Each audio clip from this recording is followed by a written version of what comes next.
பெண்கள் வீட்டில் தனியாக இருக்கும் வேளையில் ஆபத்து நேரிட்டால் உடனடியாக காவல்துறையை தொடர்பு கொண்டு உதவியை நாடுவதற்கான செயலி மதுரை மக்களுக்காக செயல்படுத்தப்பட்டு வருகிறது. மதுரை சிட்டி போலீஸ் என்ற பெயரிலான அந்த செயலியை பயன்படுத்துவது குறித்தும் அதன் நன்மைகள் குறித்தும் மதுரை செய்தியாளர் சகாய பிரதீபா விவரிக்கிறார்.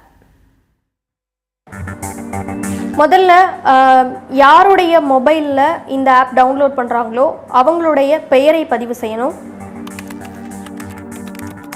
அதை தொடர்ந்து அவங்களுடைய மெயில் ஐடியை பதிவு பண்ணணும்.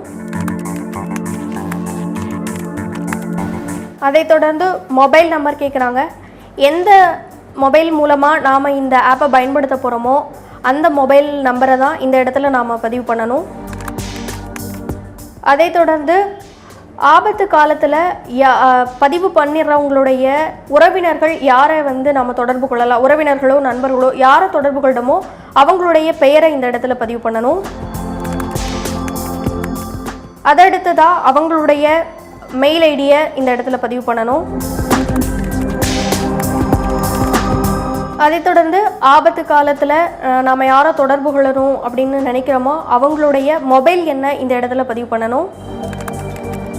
இந்த தகவல்கள் எல்லாத்தையுமே நாம் பதிவு பண்ணதுக்கப்புறமா சைன் அப் அப்படிங்கிற ஒரு ஆப்ஷன் கொடுத்துருக்காங்க, அதை கிளிக் பண்ணணும்.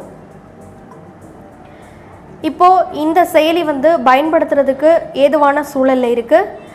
இந்த செயலியை நாம் பயன்படுத்துறதுக்கு முன்னாடி முன்பு சொன்னது போலவே லொக்கேஷன் அல்லது ஜிபிஎஸ் ஆனில் இருக்கா அப்படிங்கிறத நாம் பார்க்கணும். ஜிபிஎஸ் ஆனில் தான் இருக்குது. இப்போ இந்த செயலி பயன்படுத்துறதுக்கு சரியான சூழல் இருக்குது. ஆபத்து நேரத்தில் ஒரு பெண் இருக்கும்போது இந்த SOS கால் அப்படிங்கிற ஆப்ஷனை கிளிக் பண்ணணும். SOS கால் போலாமா அப்படிங்கிற ஆப்ஷன், அதாவது அதை உறுதிப்படுத்திக்கிறதுக்கான ஒரு தகவலை நம்மக்கிட்ட கேட்குது.